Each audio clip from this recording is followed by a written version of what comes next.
Hadirin yang berbahagia, tujuan hidup kita di dunia ini tak lain dan tak bukan melainkan ingin mencari sebuah kata-kata yang namanya bahagia.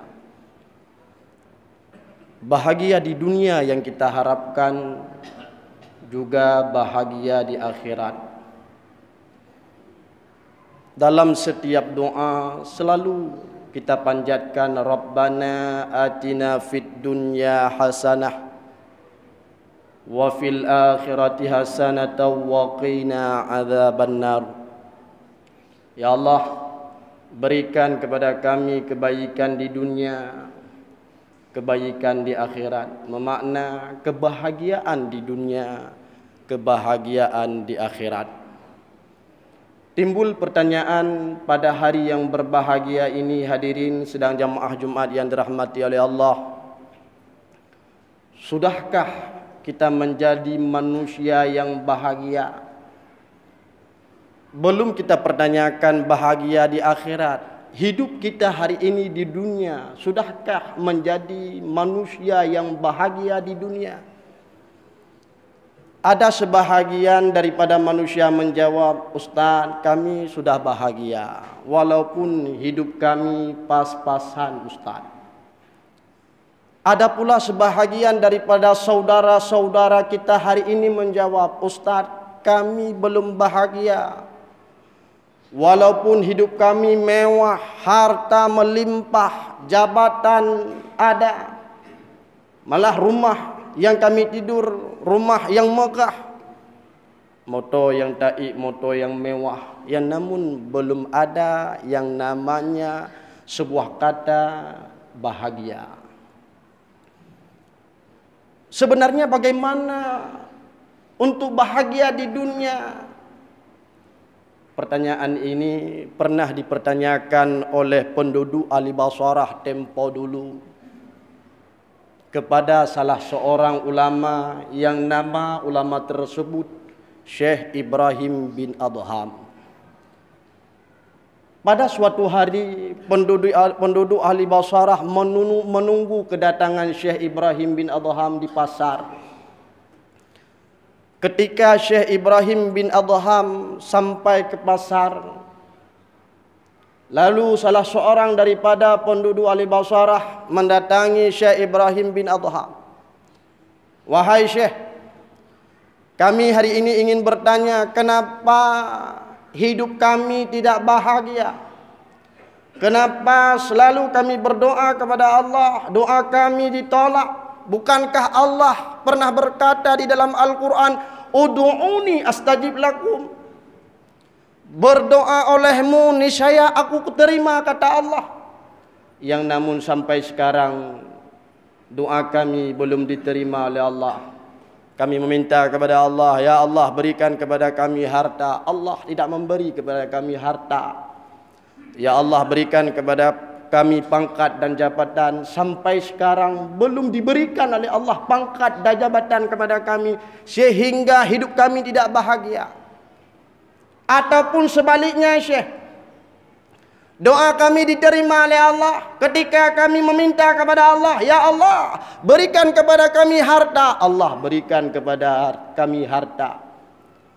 Allah berikan kepada kami pangkat dan jabatan. Tetapi sebuah kata yang namanya bahagia sampai sekarang belum diberikan oleh Allah. Maka hadirin yang berbahagia, coba kita duduk pada hari yang berbahagia ini, kita renungkan. Sudahkah kita menjadi manusia yang bahagia? Apa jawaban Syekh Ibrahim bin Adham? Wahai saudaraku, li'anna qulubukum matat bi asyrati asya. Wahai saudaraku, ada 10 perkara sehingga yang mati di dalam hatimu, sehingga doa tertolak, doa tidak diterima oleh Allah. Walaupun pada kesempatan yang berbahagia ini mungkin ulun tuan pegah bansi puluh boh, ulun tuan pegah saboh, mudah-mudahan menjadilah bahan renungan dan pelajaran bagi kita semua. Hadirin yang berbahagia, li'anna qulubukum matat bi asyrati asya. Ada 10 perkara yang mati di dalam hatimu sehingga Allah menolak doamu, walaupun Allah menerima doamu, yang namun sebuah kata-kata bahagia tidak diberikan oleh Allah. Yang pertama, apa kata Syekh Ibrahim bin Adham? Araftumullah falam tu'addu haqqa. Kalian mengenal Allah, tetapi kalian tidak menunaikan hak-hak Allah. Ketika orang yang tanya tunggu, siapa Tuhanmu? Kita jawab, Allah. Kita mengenal Tuhan kita itu Allah, tetapi kita tidak pernah menyembahnya, tetapi kita tidak menunaikan perintahnya, tetapi kita tidak menunaikan hak-haknya. Yang mana Ustaz hak-hak Allah? Puasa itu perintah Allah, hak Allah. Salat itu perintah Allah, hak Allah. Apalagi kalau kita berbicara tentang persoalan salat, ibadah yang paling utama salat, ibadah yang paling mulia salat. Saking mulianya ibadah salat, saking utamanya ibadah salat, sampai-sampai Rasul sendiri, Nabi niat langsung ibadah salat tersebut langsung merumpok dengan Allah. Begitu mulianya ibadah salat. Ketika mulia dan utamanya ibadah salat, dosa pun sangat besar ketika kita meninggalkan salat. Dukna tungku rayu dosa takubah sembayang yang uronyo kadang ada di antara kita semua, malah kita abai-abaikan salat. Hihi hana penting sembahyang, hihi ketika kita meninggalkan salat seolah-olah dosa biasa-biasa saja. Pernah diriwayatkan ketika masa Nabiullah Musa tempo dulu, ada seorang perempuan melakukan dosa yang sangat besar. Apa dosa yang dia lakukan sehingga merasa dirinya berdosa? Lalu dia menjumpai Nabiullah Musa. Ketika sampai pada Nabiullah Musa, ya Nabiullah Musa, nutulunglah ke ampun siat atas dosa yang telah aku kerjakan, atas dosa yang telah aku perbuatkan, atas dosa yang telah aku lakukan. Sehingga Nabiullah Musa pun ditanya, wahai perempuan, apa dosa yang telah engkau lakukan? Apa dosa yang telah engkau kerjakan? Ya Nabiullah Musa, halung tiga cerita ya Nabiullah Musa, dikarenakan dosa yang aku lakukan, dosa yang besar. Menyehana ta cerita bagaimana lulaki ampun ba Allah. Terpaksa si anak darah tersebut pun dicerita. Nyotungku dan kalian dukna raya dosa ketika kita meninggalkan salat. Terpaksa si perempuan tersebut ngecerita ba Nabiullah Musa, ya Nabiullah Musa, dosa yang aku lakukan, pada suatu hari aku bertemu dengan seorang laki-laki. Dikarenakan rayuan laki-laki tersebut sehingga aku berzina. Ketika setelah aku berzina, 9 bulan kemudian aku lahirkan seorang anak. Karena anak tersebut merupakan aib bagiku, aib bagi keluargaku, aib bagi tetanggaku, aib bagi orang-orang desa dan kampungku. Sehingga lungcok kesimpulan ya Nabiullah Musa, lungkoh taku anak miatnyan ya Nabiullah Musa. Tahu Nabiullah Musa. Apa jawaban Nabiullah Musa? Hai negara, kalau itu dosa yang engkau lakukan, bedah negara ya Allah. Ibu dah anak darahnya ya Allah, hadirin yang berbahagia. Di tengah-tengah perjalanan si perempuan tersebut pulang ke rumahnya, turunlah malaikat Jibril merempok dengan Nabi Allah Musa. Apa kata Jibril? Wahai Musa, kejut tahu saya anak darahnya Musa. Apa jawaban Nabi Allah Musa? Ya Jibril, kiban halung yu yakwa anak darahnya ya Jibril, karena dosa yang dia lakukan dosa yang besar. Apa dosa yang dia lakukan? Kata Jibril. Pada suatu hari dia bertemu dengan seorang laki-laki, dikarenakan rayuan laki-laki tersebut sehingga dia berzina. Hasil daripada anak zina tersebut, cok sikin dikoh takwa. Apa kata Jibril? Musa, emang besar sekali dosa berzina Musa.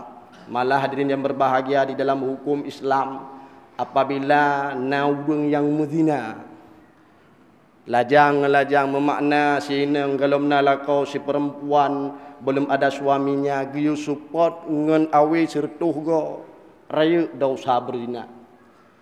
Apabila seorang suami sudah punya istri, si istri sudah punya suami, dia berzina, giyu gleng bak simpang jalan, giyu rom nganek batai, besar dosa di zina, sangat besar. Dosa membunuh dalam hukum Islam, nyawa harus dibayar dengan nyawa. Dosa membunuh, dosa yang sangat besar. Apa kata Jibril? Musa, hati-hati, ada dosa yang lebih besar daripada dosa berzina, lebih besar daripada dosa membunuh. Malah umatmu akan melakukan dosa tersebut. Umat akhir jamun zingoh akan dilakukan dosa tersebut. Di mana menyembah saji no bak kide ipu buat dosanya, lamblang ipu buat dosa tersebut, lam gle ipu buat dosanya, lam kanto ipu buat dosanya, malah irumuh ipu buat dosanya, istri ipu buat dosanya, anaknya sendiri dia melakukan dosa tersebut. Apa kata Nabi Allah Musa? Ya Jibril, dosa apakah itu ya Jibril? Apa jawaban malaikat Jibril? Dosa orang meninggalkan solat.